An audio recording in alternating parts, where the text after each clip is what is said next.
principalmente lá para casa, uma vez que cumprimentei 2 ou 3 aqui. Bom, vamos abrir, se tiverem, espero que tenham, em Lucas 4, mas se calhar principalmente em Gálatas 5. Mas primeiramente em Lucas 4. Lucas 4, 1 e 18 a 19.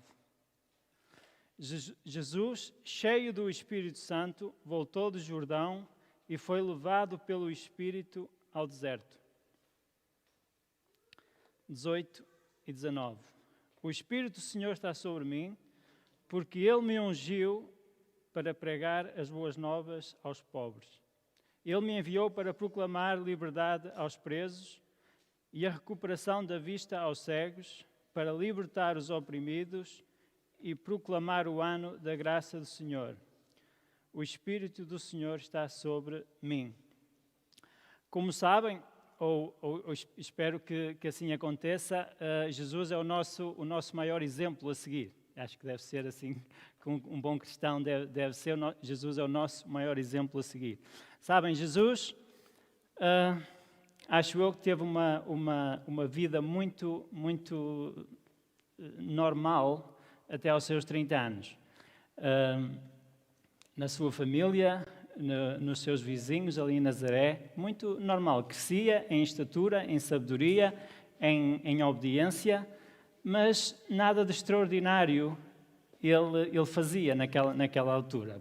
Para os vizinhos e família, aparentemente era um homem normal, um rapaz normal a crescer até aos seus 30 anos. Até que ele é batizado e o Espírito Santo vem sobre ele. E as coisas mudam. É interessante pensar isso, porque nós estamos a falar no Filho de Deus, que é eterno. Mas é uma realidade que aconteceu naquela altura, na sua vida e depois no seu ministério cheio do Espírito Santo. Foi como que Jesus receber alguma ou parte daquilo que era dele. Como nós temos vindo a falar, ele foi esvaziado daquilo que ele era, da sua glória. E ele, quando foi batizado no Espírito, foi como que receber algo ou parte daquilo que ele é, para o seu ministério, para aquilo que tinha à sua frente. E como eu estava a dizer, Jesus deve ser, ou é o nosso maior exemplo. E se Jesus precisou de ser batizado no Espírito, precisou da unção do Espírito para a sua caminhada aqui, para o seu ministério aqui, quanto mais nós, que somos humanos, não é? Crentes em Cristo, mas somos humanos, vivemos neste mundo. Não somos deste mundo, é verdade, mas somos humanos e vivemos neste mundo. E precisamos de seguir Jesus como exemplo. Nós cristãos não podemos menosprezar ou diminuir a importância do Espírito Santo, tanto em sermos cheios ou batizados, como que, por consequência, sermos ungidos para sermos e fazermos aquilo sem o qual não seríamos capazes de sermos ou fazermos. Pode ser um bocado confuso, mas não é simples. Nós precisamos de ser cheios do Espírito, ser ungidos pelo Espírito, para sermos capazes de sermos aquilo que Ele nos chama a ser e capazes de fazermos aquilo que Ele nos chama a fazer, que sem sermos cheios do Espírito, sem essa unção do Espírito, nunca conseguiremos. É fácil de entender, é simples de entender, mas é uma realidade que nós precisamos viver e buscar. Então, não seríamos capazes, porque o Espírito deseja as coisas e traz clareza às coisas que são contrárias à carne. A Bíblia diz assim, o Espírito traz coisas e clareza às coisas que são contrárias à carne, porque traz as coisas do céu para nós. Então, há uma luta Há uma luta em nós, muitas vezes, só porque são contrárias à carne, ou à mentalidade humana, ou à natureza humana. O Espírito Santo traz essas coisas que são contra. E são coisas com as quais nós precisamos de lutar também. Daí, o sermos cheios do Espírito, o andarmos no Espírito, para a glória de Deus, é um tema. Eu acho que o último tema deste viver para a glória de Deus é sermos cheios do Espírito para a glória de Deus, é vivermos de uma maneira e com um propósito que lhe agrada. Vivermos cheios do Espírito é isso mesmo, é vivermos de uma maneira com um propósito que agrada a Deus, porque começamos a viver de uma maneira diferente àquilo que é a natureza humana, àquilo que nós vivíamos sem Cristo. Daí a importância de vivermos cheios do Espírito, não é? Vivermos para a glória de Deus, sendo cheios no Espírito Santo. Nós humanos fomos criados em Adão e Eva com um propósito: termos a capacidade de recebermos a própria presença de Deus vivo em nós.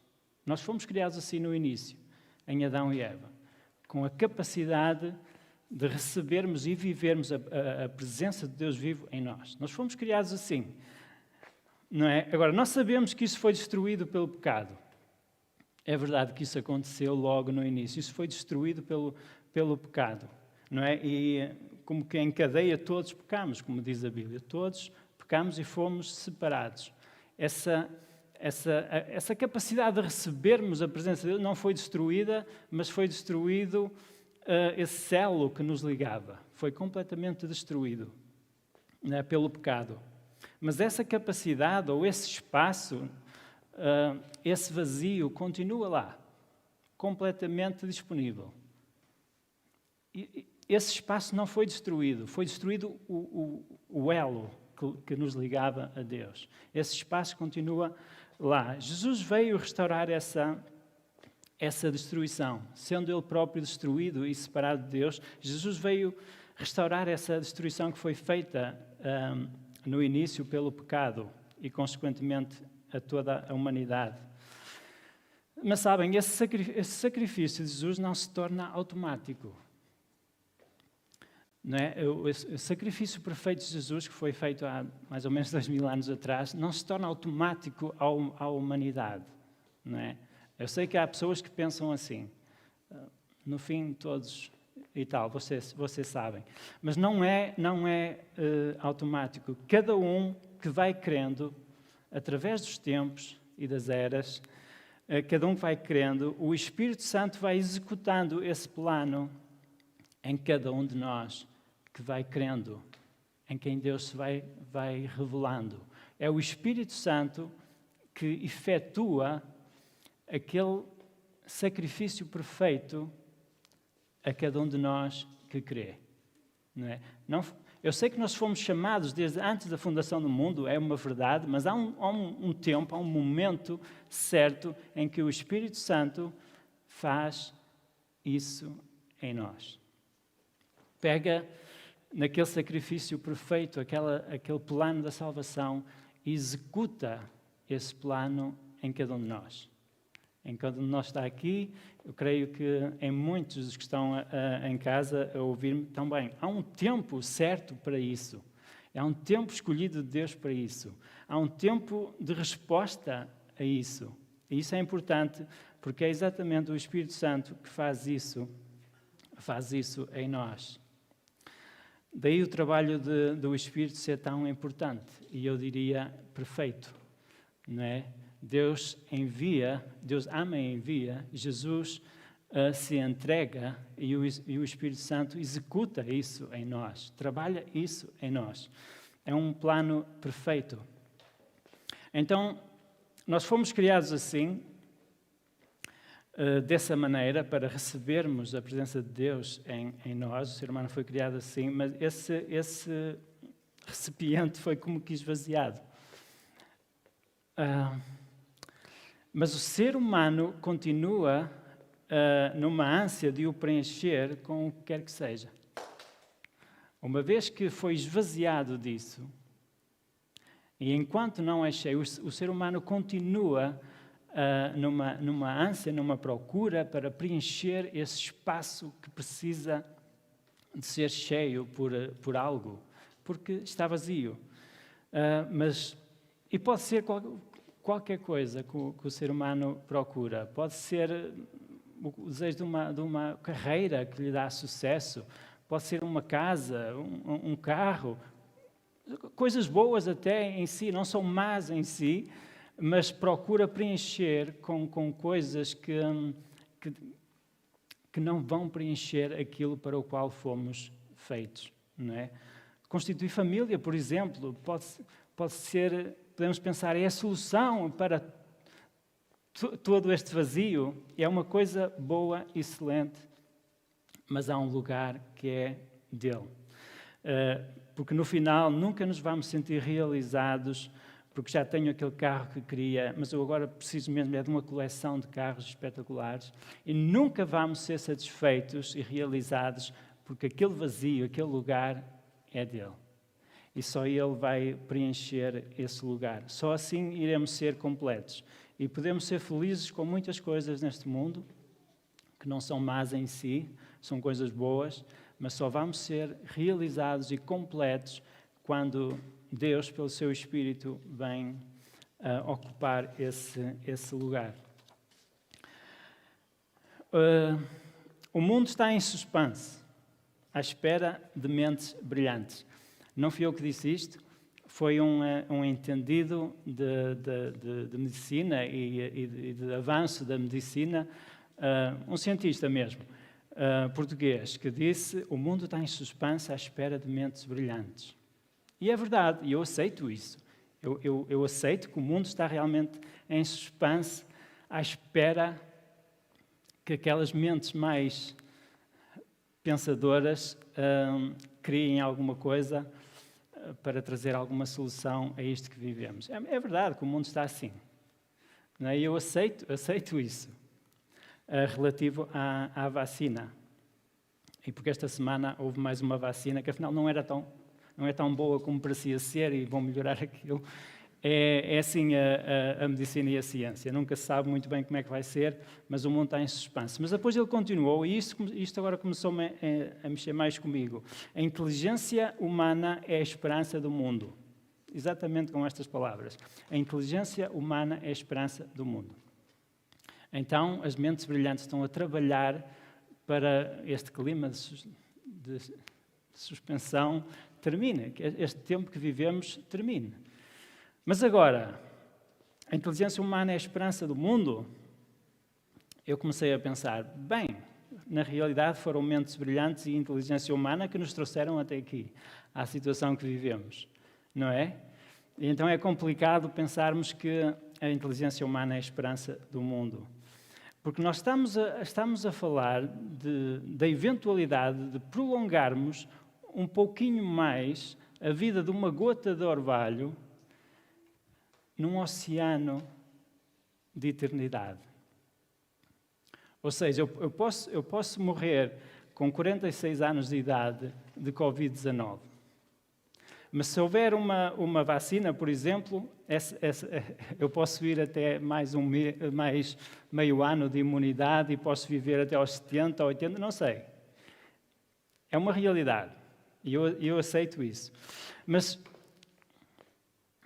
a inteligência humana ser a esperança do mundo, isso aí é mais difícil de aceitar para nós, porque estamos a falar apenas de um bocadinho desta gota que é a nossa vida terrena, de um oceano de eternidade.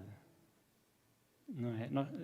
É verdade que a medicina pode prolongar um pouco mais, mas é Jesus que eterniza a nossa vida, que dá uma eternidade à nossa vida. Não é? E é bom vivermos um pouco mais do que uma doença pode trazer e causar. Claro que é, todos nós queremos viver bem até aos 80, 90, 100, não sei. Mas há mais do que isso.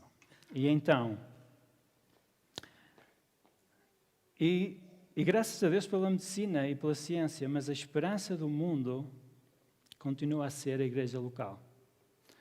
Isto foi alguém que disse bastante tempo antes. A igreja local é a esperança do mundo, é a igreja que traz Cristo e a solução que Ele tem para cada um de nós, os seres humanos.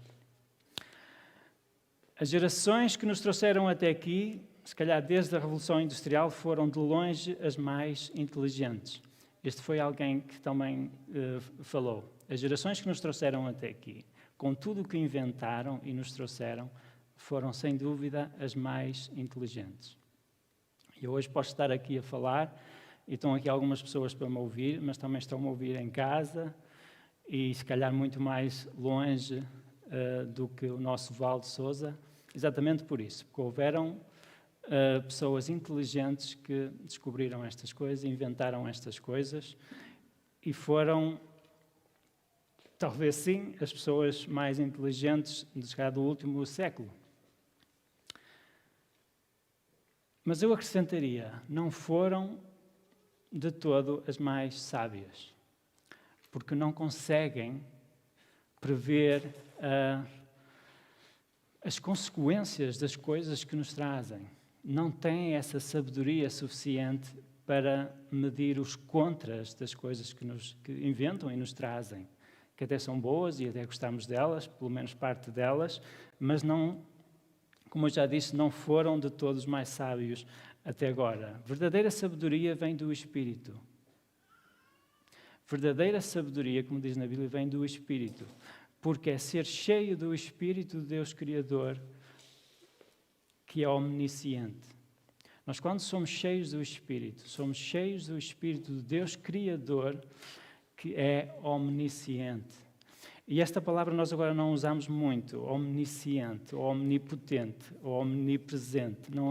Normalmente não usamos muito, se calhar eu usei mais no passado do que uso agora, mas omnisciente é de ter todo o saber, todo o tempo, em toda a eternidade. De ter todo o saber e conhecimento, todo o tempo, de eternidade a eternidade. E nós somos cheios do Espírito de um Deus que é assim. Então Ele sabe todas as coisas. Ele sabe o que se vai passar amanhã e o que se vai passar daqui a 100 anos, exatamente. Ele conhece todas as coisas do início ao fim e a consequência das coisas e das decisões que nós, seres humanos, tomamos. Ele sabe tudo isso. E é incrível pensar, para nós, cristãos, que podemos ser cheios do Espírito de Deus vivo, que é omnisciente, não é? E podemos ser revestidos desse conhecimento ou desse poder que vem do alto. Gálatas 5:25.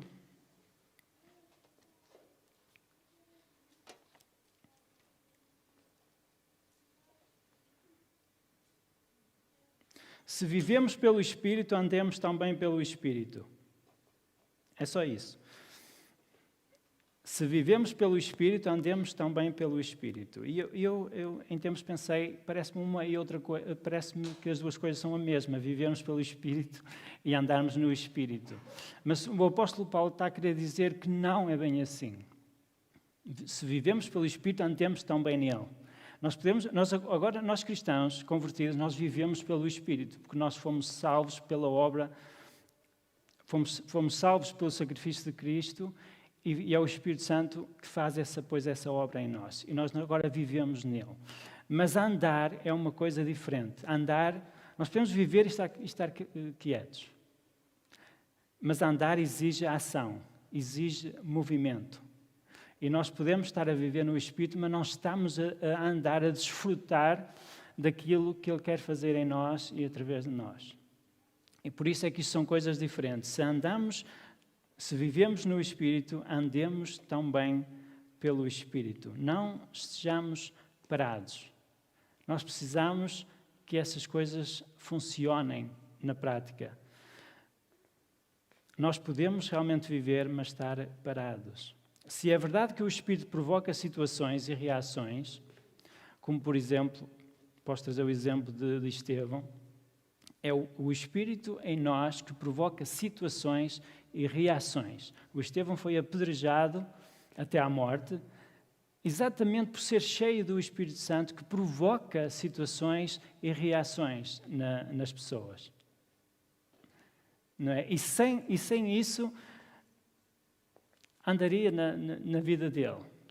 Agora, isto é verdade que o Espírito Santo provoca essas situações e reações, mas também é verdade que Ele não pressiona. Ele não nos pressiona, Ele não nos obriga a nada. Ele quer vir a cada um de nós com toda a liberdade que nós lhe podemos dar. Nunca nos vai obrigar a nada, nunca vai pressionar nada, mas é esse o seu desejo, encher-nos da sua plenitude, para vivermos de uma maneira diferente e para que hajam situações e reações que sem Ele em nós não vão acontecer. E isso é muito importante, mesmo nos dias de hoje, ou sobretudo nos dias de hoje, que isso aconteça. Gálatas 5,16. Por isso digo, vivam pelo Espírito e de modo nenhum satisfarão os desejos da carne.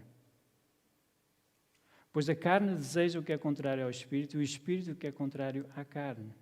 E depois nós vemos todas as obras da carne em baixo, que nós conhecemos-as bem, que são manifestas: imoralidade sexual, impureza, libertinagem, idolatria, feitiçaria, ódio e por aí fora. Tudo isso são as obras da carne, é a consequência de vivermos na carne, na natureza humana.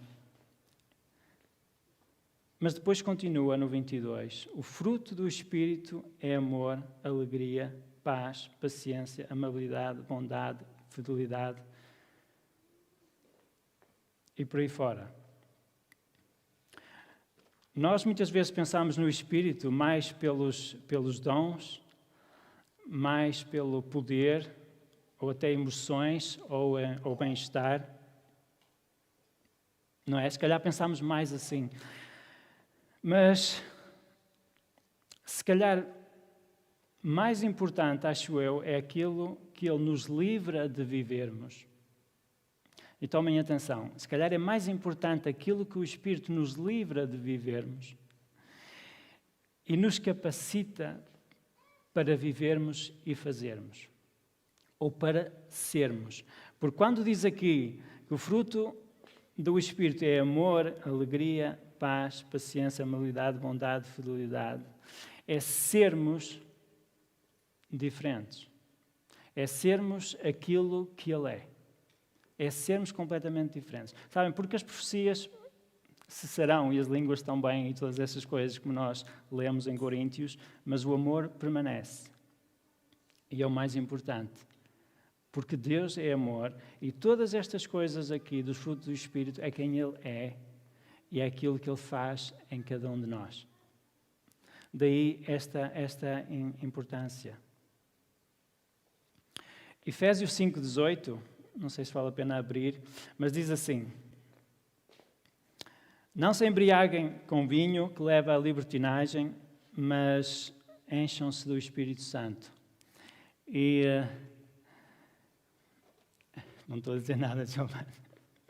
Não se embriaguem com vinho que leva à libertinagem, mas encham-se do Espírito Santo. Este versículo, eu não sei o que acontece com vocês, mas este versículo sempre me intrigou.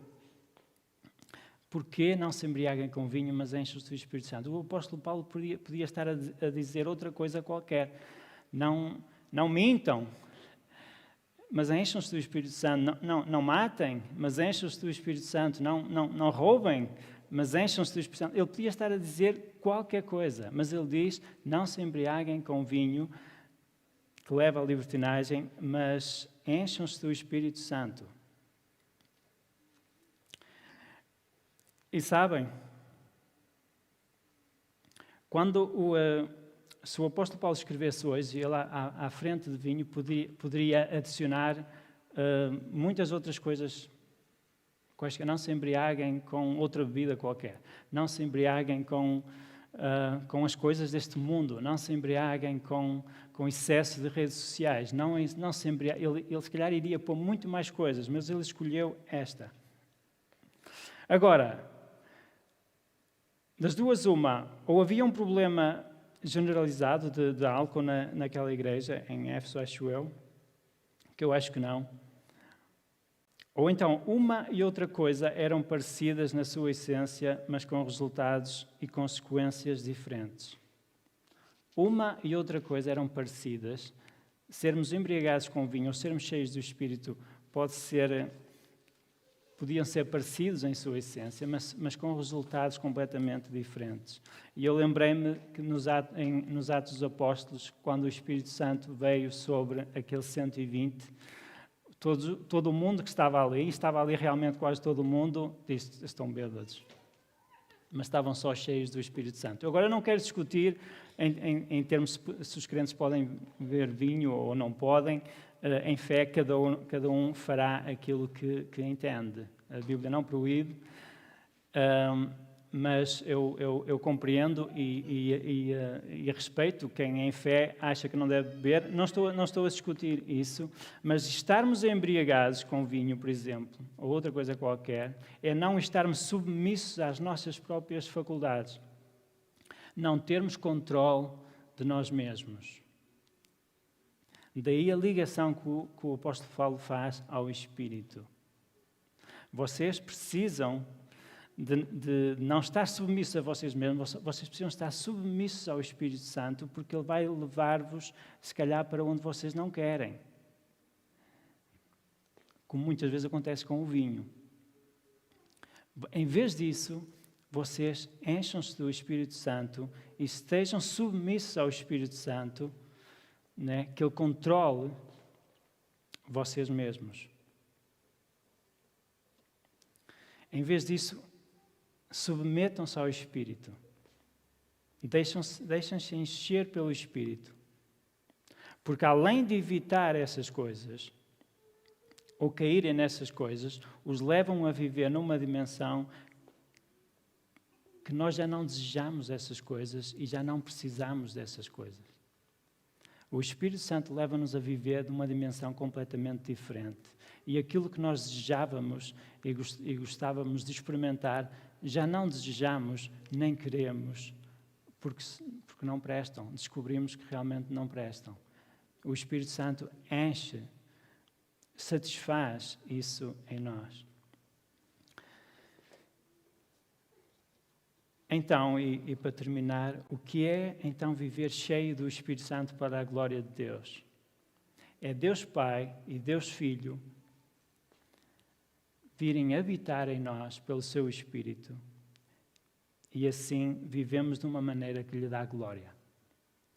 Deus Pai e Deus Filho vêm habitar em nós pelo seu Espírito para conseguirmos viver de uma maneira completamente nova e diferente que lhe vai dar glória. Como Jesus disse, viremos a Ele e faremos nele morada.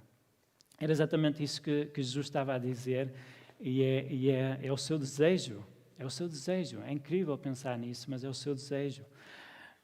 Agora, isto é uma questão de sede e fome. Isto é uma questão de desejo de cada um de nós. Não é realmente automático. Tem que partir de um desejo nosso. É uma questão de sede e fome destas coisas que Deus tem preparado. Como diz em Ezequiel, farei coisas novas. Enviarei o meu Espírito e farei coisas novas em vocês. E será completamente diferente. E nós precisamos viver cada vez mais assim. Amém? Que Deus vos abençoe. Pedro, vens terminar?